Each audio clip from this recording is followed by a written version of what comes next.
Well, Mr. Jason Esteves. That's such a Spanish last name. Are your people Spanish? They are. Really? Where from? I was born in Puerto Rico. Puerto Rico. Yeah. Come on. My grandmother's from Costa Rica. Okay. My grandmother and my mother from Costa Rica. And my father's from Montgomery, Alabama. Okay. You got some Alabama folks in your family? I don't have any Alabama. I have some South Carolina folks in my family. South Carolina. Some Gullah Geechee some Gullah Geechee people. The coast. Okay. Well, how did y'all get to Columbus then? Well, my dad was in the military. Okay. So he was. What was he was in his the rank? Army. He was a staff sergeant. So he was enlisted. He went right out of high school and traveled the world a little bit. Really? And when they had me, they settled in Columbus. Really? And he served for 20 years. And then after he retired, they stayed. So. And y'all loved it. Columbus raised me. Yeah. Raised you. Born and raised. I can't even say I'm an Army brat because I literally, from my childhood, stayed in Columbus. Wow. Yeah. And do you love Columbus? What's your favorite thing about Columbus? Oh, man. Look, I love the resurgence of areas that have been forgotten. The fact that Uptown is a place that you can go to now. Yeah. When I was growing up, you stayed away. I remember when they were building the Riverwalk. People were like, y'all are crazy for doing that. Yeah, and now they got this whole baseball and now they got the baseball thing. So the resurgence of the city is what excites me. Yeah. And of course the people. I mean, I learned how to play basketball here, which is something I still play today. And what year did you graduate from high school? 2001. 2001. Yeah. Wow. So I went to Columbus High School. I went to Eddy Middle School. Come on. South Columbus Elementary. Go Generals. Come on, praise the Lord. And then went to South Columbus Elementary. So, I'm South Side through and through. Born and raised. Yeah. Well, maybe not born, but definitely raised. Did you have to be in when the street lights came on? Because that was our rule. We had to be in when the street lights came on. Yes. Especially on the South Side. And I lived on the hill. So once the sun started going down, you start walking up that hill. You had to get there. Well, you're a local business owner here. People who don't know you, you're a local business owner. My wife and I own a Flying Biscuit. We own two Flying Biscuits, actually. We own one here in Columbus, and we also own one in downtown Macon. I've only been to Flying Biscuit one time. Yeah. And let me just tell you. Yes. Wonderful. Wonderful. I hope you had the grits. You like some grits? I did not have the grits. Oh, man. We have some creamy, dreamy grits, too. Man. Creamy, dreamy. I did not have the grits. I can't remember what I had, but I just remember it being so good. Yeah. It was so good. No, it's good. It's heavy.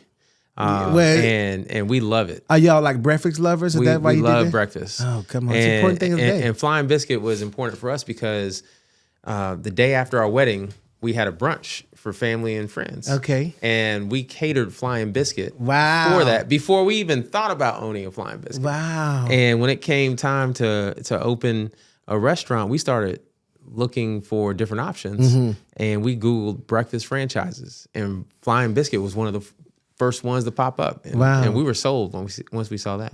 I love that. Well, I love to see a black man owning something. I ain't gonna lie to you. Hey, look, every time we'll be in the restaurant, my wife and I, and you know how people are. They'll be like, "Do you manage the restaurant?" And I'll be like, "No, I'm the owner." Like, "You the owner? Oh, we definitely have to come back now." It's definitely a thing. Yeah, man. I'm telling you, it's something to see when like people who are from here actually invest in their own place. You know what I mean? Yeah.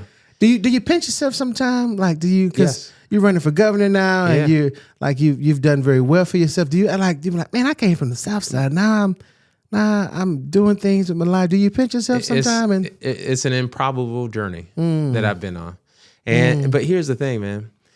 It shouldn't be improbable.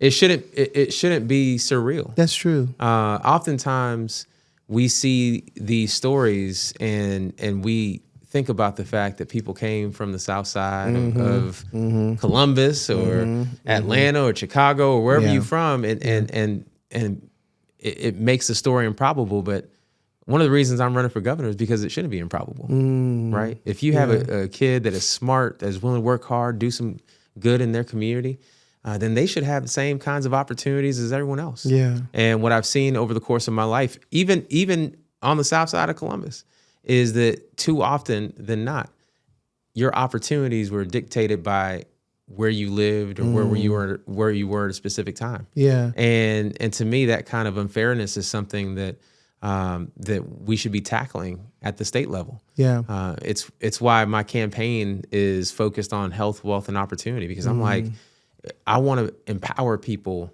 economically. Yeah, I feel to provide for themselves. I feel that. Because if you work hard, you should be able to live a good life. I feel that. And I wonder if was that something that was missing from this office of governor. It sounds so proper. It sounds like I should be like in the White House when I say, or I wear a tuxedo when I say governor. Yeah. Is that what was missing from this space of governor, that you had to add your voice in? Or if you could say one thing, what would it be? I think that when you look at state and federal government, people feel like they have been boxed out. The system is very much rigged for billionaires and large corporations. The little guy is not winning right now. Yeah. Whether you're living in Columbus, Georgia, you could be living in rural Georgia.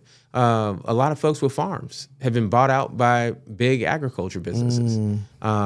If you're a small business owner and you have a Walmart move in next door, you have to close down because of Walmart. So people feel that the system is against them. And what motivates me is the fact that it doesn't have to be that way. Yeah. We can be investing in people. We can be investing in making sure that if you own a small business, that you can thrive. You don't have to be worried about the bigger fish coming along and closing taking you over. down. Yeah. Right. Well, you're a business owner. You're a husband of how long? My wife and I have been married for 14 years this year. 14 years. Wow. Oh, 13 right now, but it'll be 14 in a couple months. Come on, I love that. You're a father? Yes. Two children. Two beautiful children. 10-year-old Jaden, 7-year-old Zoe. I know. I saw pictures of them, man. And Zoe run the household now. I don't know if you saw a picture. Her hands crossed. That's how she runs the household. That is so funny. I can only imagine. I have a little niece, and she tries to run her mother's household. Yeah. So I can only imagine what it's like raising girls. But before all these titles, who is Jason at his core? Mm-hmm. Like if nobody knew anything about you, who are you? Look, from the time that I was a kid, I wanted to help people. It's something that my mom instilled in me early on. Mm-hmm. I tell folks that my parents taught me to work hard. They taught me my faith, to love my God. And they taught me to leave my community better than how I found it. So my entire life, I've been wanting to help people. And in fact, I'll tell you this, I'm Catholic. Okay. So I went to Our Lady of Lourdes down in the South Side. Yeah. And the very first thing that I could remember wanting to do was to be a priest. Really? Because I just saw the power in faith and the power of healing people. And I told my mom that I wanted to be a priest, and she was so proud. I was 10, 11, 12 years old. And she told me, "Oh, that's amazing, but that means I won't be able to have grandchildren." And I'm like, "What do you mean?" Yeah. And she's like, "Well, priests don't get married." And I was like, "Wait a minute, I gotta find something else to do." Yeah, because I didn't know that either. Yeah. So from there, I went to wanting to be a doctor, right? A different kind of healing. Okay, come on. And went through high school wanting to be a doctor. Went to the University of Miami for undergrad, and then quickly realized that biology and chemistry were not for me, and that maybe being a doctor was not in the cards. Come on. So from there, I was like, well, what else can I do to help my community? And I became a teacher. And that was my very first job out of college, was a middle school social studies teacher. And it is the hardest job I've ever done in my life. Really? Yes. Tell me why. Well, because those kids come in, and one day they'll act like they're adults. The next day they'll come out and they'll act like they're little babies. Right. And the next day they'll come out and they're teenagers, and they'll tell you some things that you don't really say out loud. Yeah. So every day is like a roller coaster. And at the same time, you have responsibility, especially when you teach in low income communities. You have this responsibility as an educator to do so much more than just educate. You're their counselor. You're helping you're helping make sure that they get home in the evenings. You're helping to make sure that they are fed, and if they don't come to school with the appropriate clothing, that they have clothing. Sometimes you're helping parents find jobs. I mean, it is you were literally pouring your entire being in making sure that your children have the opportunities that everybody else would have. Yeah. And that's really what changed my life, because it clarified for me what I needed to be doing. And that was becoming a lawyer, and working to change a system that too often dictates your success based on where you were born. What's your favorite car? What's your favorite car? Yep. The Ford Lightning. Ooh, it's an electric. Ford Lightning. Yeah, F-150. Okay. Lightning. It's an EV. Okay. Quiet but goes fast. Okay. It's a truck. Come on. Love it. Come on. I want me a GMC. Yeah. And I want peanut butter seats. Okay, peanut butter. And I don't want the GMC to be red. I want it to be blacked out. I want everything to be blacked out. Okay. I'm gonna get one. Don't you worry. Like that. I like that. Worry. Don't be surprised. Peanut butter on the inside. I'm telling you, I'm gonna have blackberry on the outside. I'm gonna have it. Don't be surprised if you see me riding by Flying Biscuit and I honk at you with my GMC Denali, whatever it is. We know what it is. Let's picture this. Let's picture that you are in your favorite car, and me and you are riding down the street you grew up on. Mm-hmm. Tell me what you learned from those early years. Yeah. Now, you told me the values that your parents placed in you, but what did you learn as a young adult that you kind of carry into your adulthood now? Yeah. That people at their core just want to live a good life. That people are working full-time jobs. Yeah.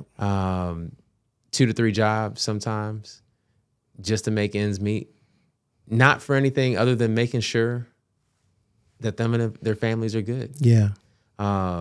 Life is not that complicated. And sometimes we overcomplicate it. How so? Well, social media has significantly complicated. That's so true. Because it has people thinking that they need more than they actually do. But at the core, when I was growing up, the South Side was changing significantly. And a lot of the jobs, a lot of the investment that was there when my parents first bought was no longer there. And we started to see flight of the middle class from the South Side. But the people that were there, working families, they were no different than anyone else. Yeah. They wanted to go on vacation every now and then. They wanted to eat out. But around them, they were seeing all these businesses close up shop and leave. All these grocery stores that were down there close up and leave. So that certainly left an imprint on me. And as I go across the state, I see communities in small towns that look just like the South Side of Columbus. Yeah. Who are begging for change. Yeah. You know what I realized? I think what I realized in all of my years of living, which is not very long. But what I realized is that people just want to feel seen, heard, and valued. And I think what's going on here, which is why you're running for governor, I think, is that there are many conversations about the people without the people. Yes. And if you flip that on its head, it's really just bad leadership. So in terms of leadership, how important is it? And then where do you stand on leadership? Yeah. Well, leadership is incredibly important, especially leadership that follows. What do you mean by that? Tell me. You are listening and following the vibes, following the tone of the people that you're leading. Oftentimes people think that when they're the leader, that they have to be at the head of the line, telling people exactly where to go. I like to lead from behind, making sure that we're herding the cats, like they say. When I was chair of the school board, we had 9 school board members and a superintendent. So I had 8 other school board members and a superintendent that if I went out ahead and said, come on with me, many of them probably were not going to follow. But if I walked behind them, guiding them along the way, then I was for sure that I could lead them in the same direction, right?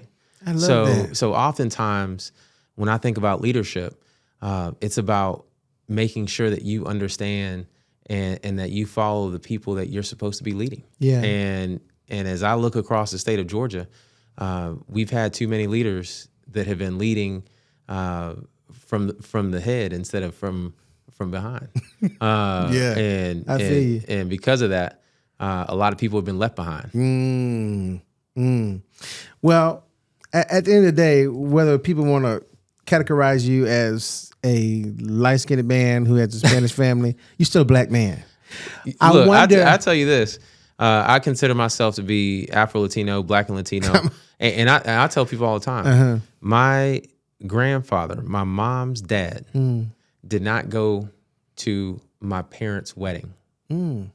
Why? Because my dad was black. Really? He was dark-skinned, or he is dark-skinned. And my mom was light-skinned. And my grandfather wasn't with that. This was in Puerto Rico now. So I tell people all the time, hey, it may be a different country. Yeah. But the racism and the prejudice was still alive. Still alive. Do you ever feel pressure representing black people well? Because now you are in rooms where you're in rooms that can really make change. Yeah.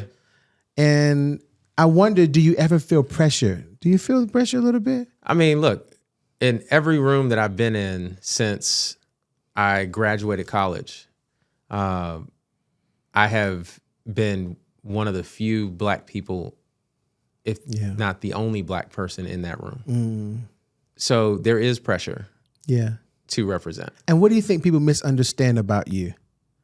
I don't think they misunderstand much. I think that my height throws some people off. I'm 6'6", so people are like, "Man, that's true. That's true." So here's what I would say is that sometimes people understand my smile for being too nice or being passive. They don't understand that when you're 6'6", when you're as big as I am, you have to smile, because if I didn't smile, look intimidating.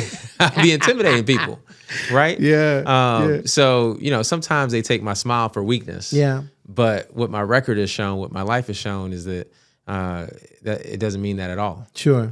What it's meant to do is to disarm you and to let you know that I'm here for you. Absolutely. But if we have to get to fighting, we gotta get to fighting. we get to fighting, and you probably gonna win. Without a doubt. You could probably flip somebody on the head. Well, mentally. Yeah. Do you think we've had so many people run for governor? Yeah. Okay. Now, I don't know how many black people we have outside of Stacey Abrams, and I think Miss Keisha is running as well. Yeah. There is, and maybe just because I'm just young-minded, but I almost feel like, first of all, what courage it takes for you to run. Yeah. Just for you to be a black man alone is to run for governor is just, I think, is very bold and very encouraging. But my heart wonders if Georgia is ready for a black governor.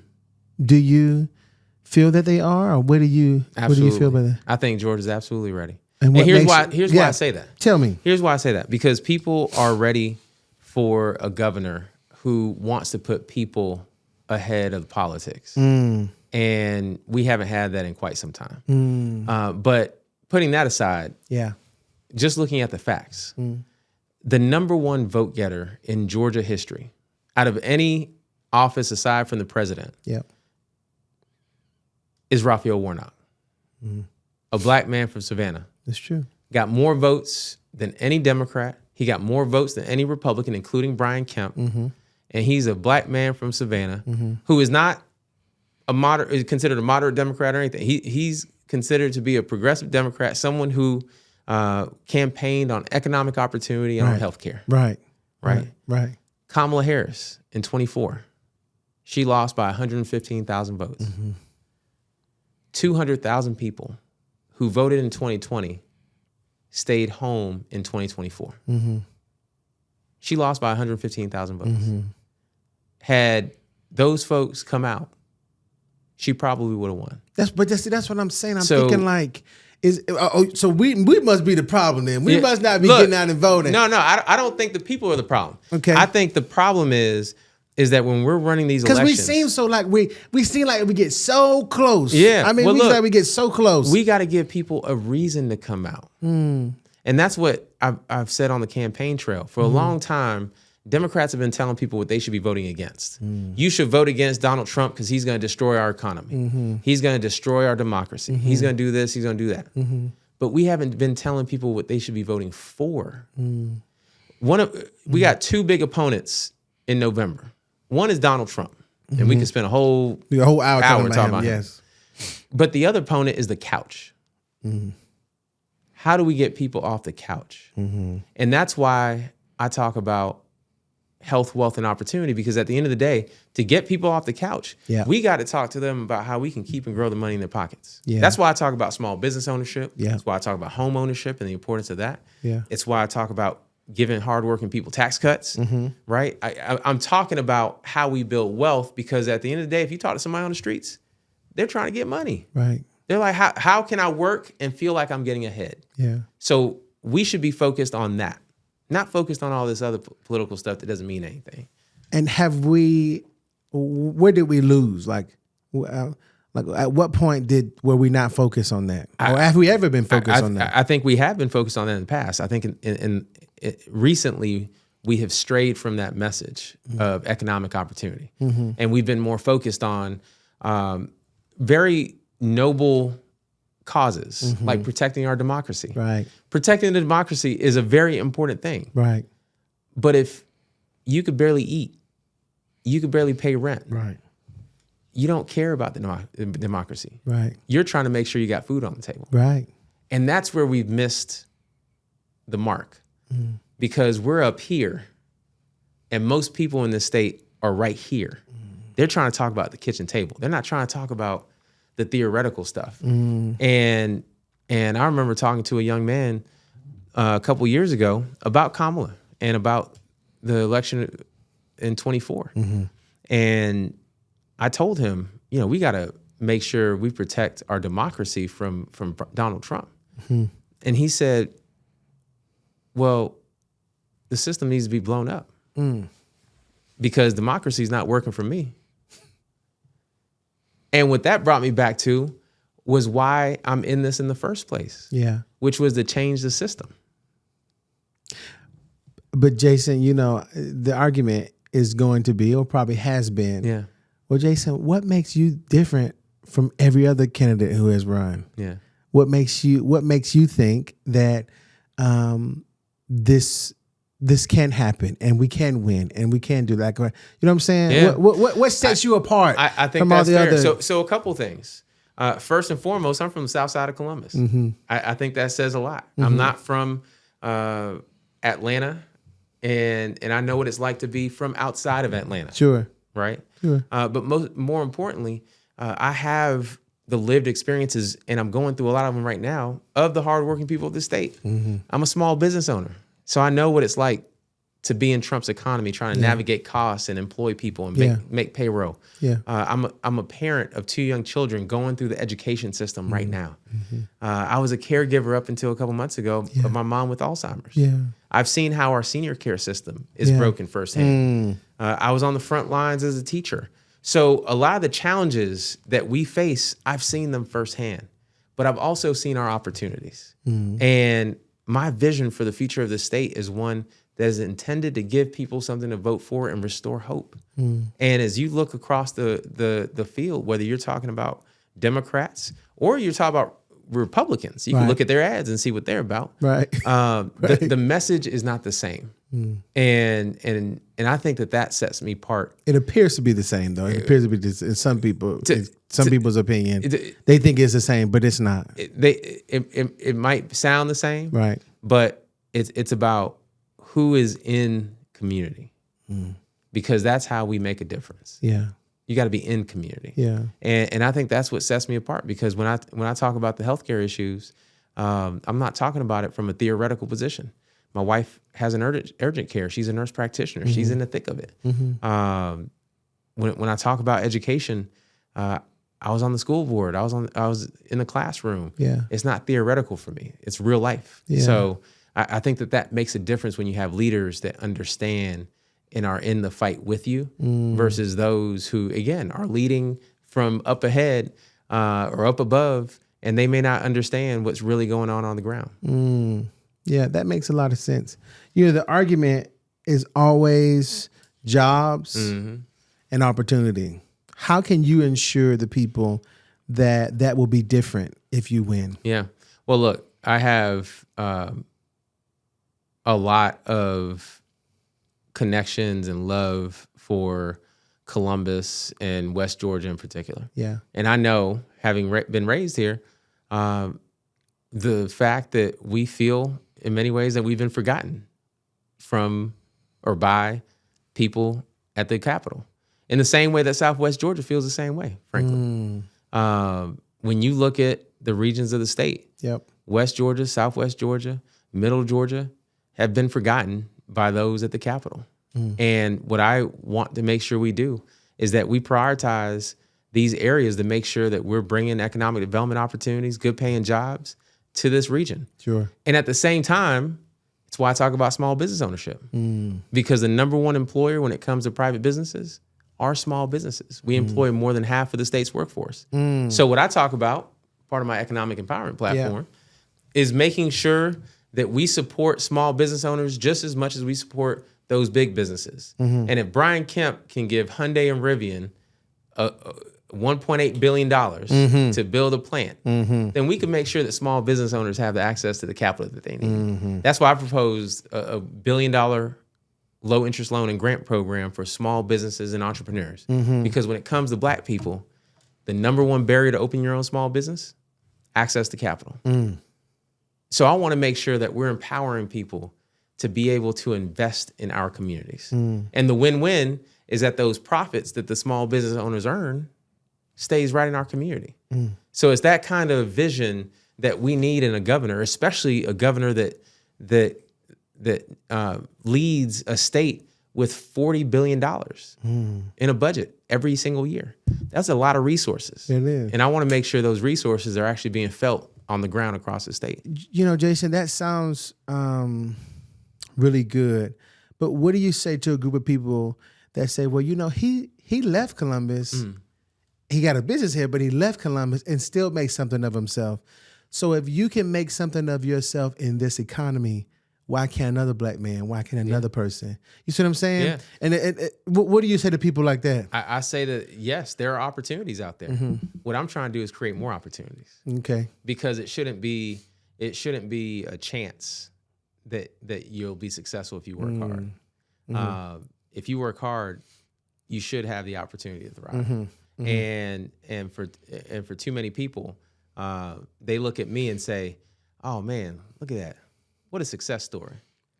And I'm like, we should have a whole bunch of success stories. Right. Because a lot of the kids that I grew up with were just as smart. They were just as willing to work hard. Right. They had the same kinds of dreams, but they didn't have the same kinds of opportunities. And I felt like that's fundamentally unfair. Yeah.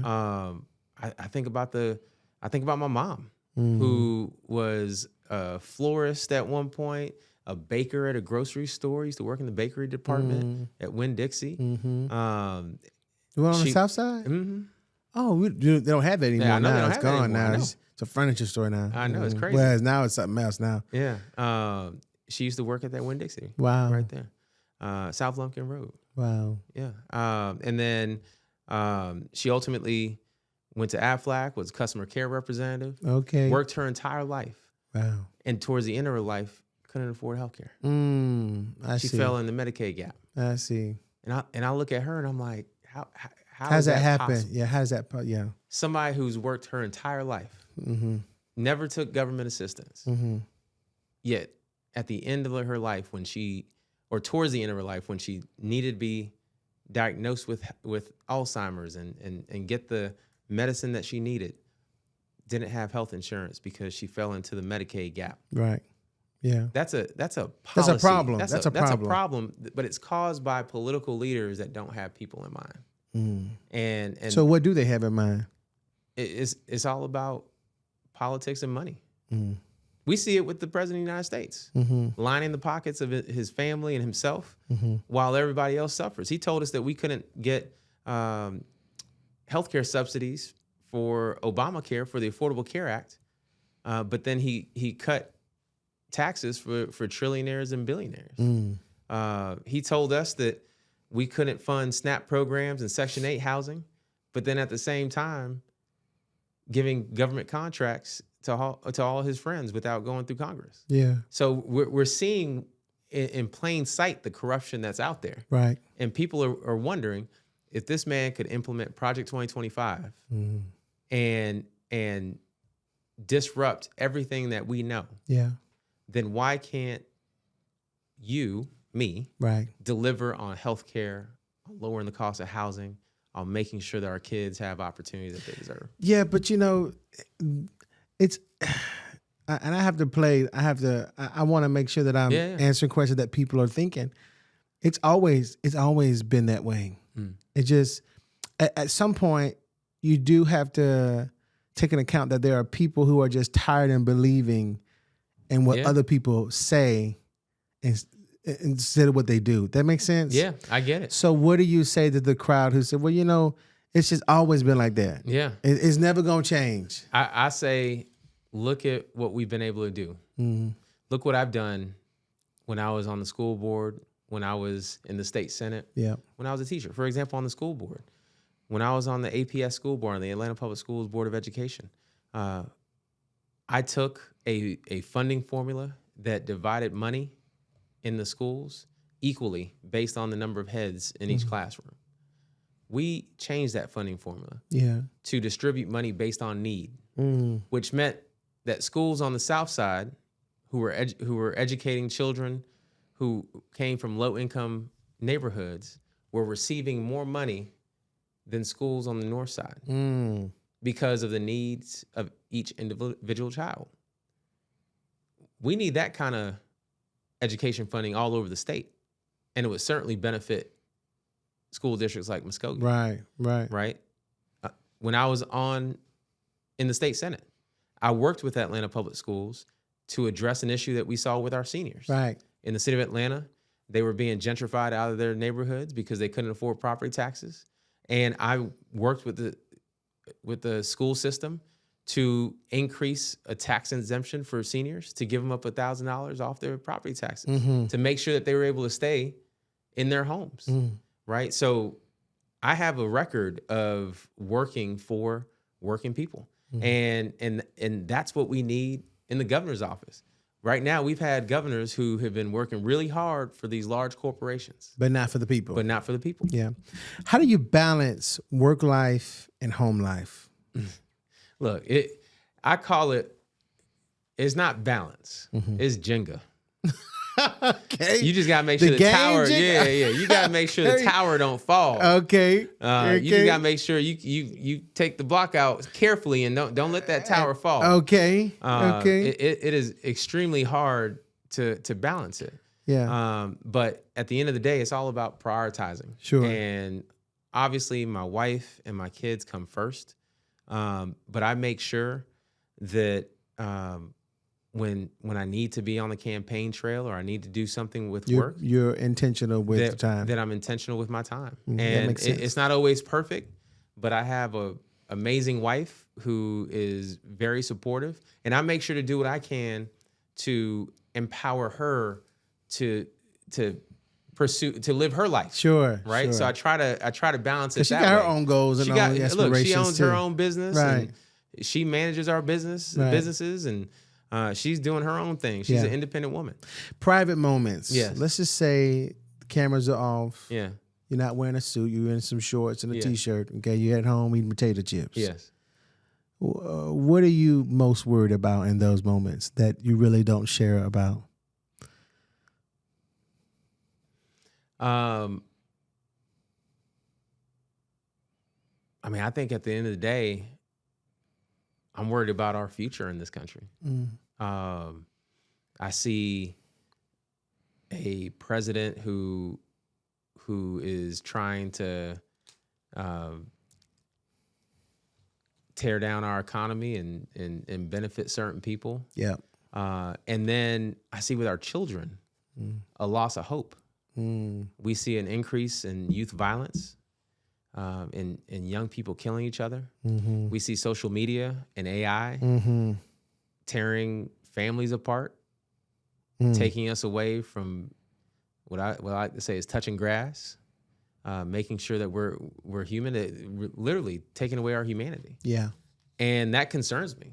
Yeah. Because that human touch, conversations like this, is what has preserved our humanity for thousands of years. Yeah.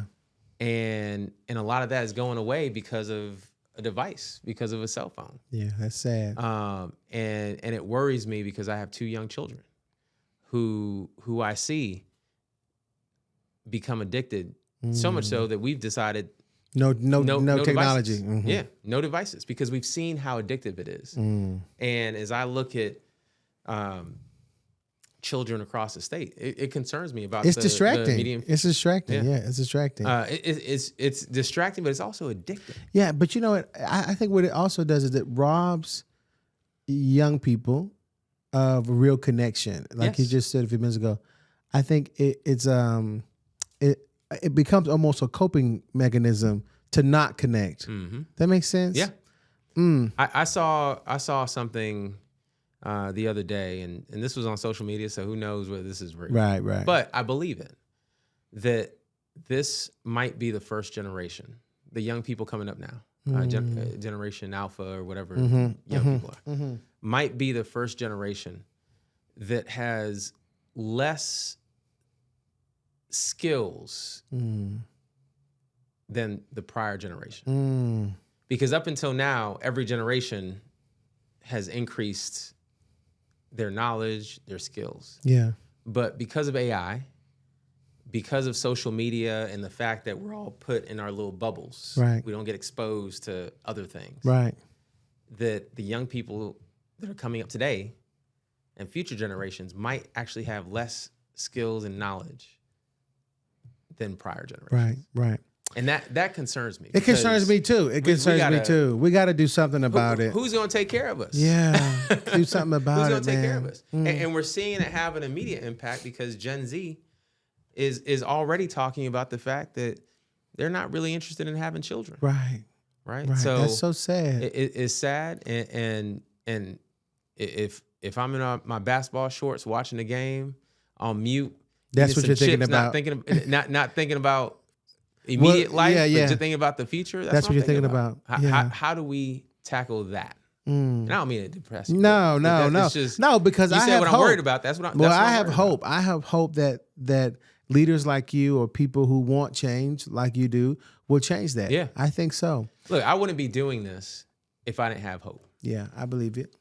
And I am hopeful that we can change it, but we need leadership that actually sits at their couch thinking about this and how to change it. I believe that. Let's just play devil's advocate right now. Let's say that you don't win. Yeah. Let's say that you don't win. I know it could be very hopeful because, what will you do if that happens? Will you still fight for the people? Are you still going to be involved in it? And if you are, in what way will you be involved? I don't know what way, but I will always serve my community and make sure that I leave it better than how I found it. That's been my goal all the way along, all along. So I'm gonna continue to do that. Of course, I have my businesses that we'll continue to work on. I'm a lawyer, so there's all kinds of stuff that I'm going to continue to do. But right now, my laser focus is making sure that we win this race. You win this race because Georgia needs a governor that is for the people. Yeah, I believe that. Yeah. Let's say that there's an empty room. And in this empty room, thank you.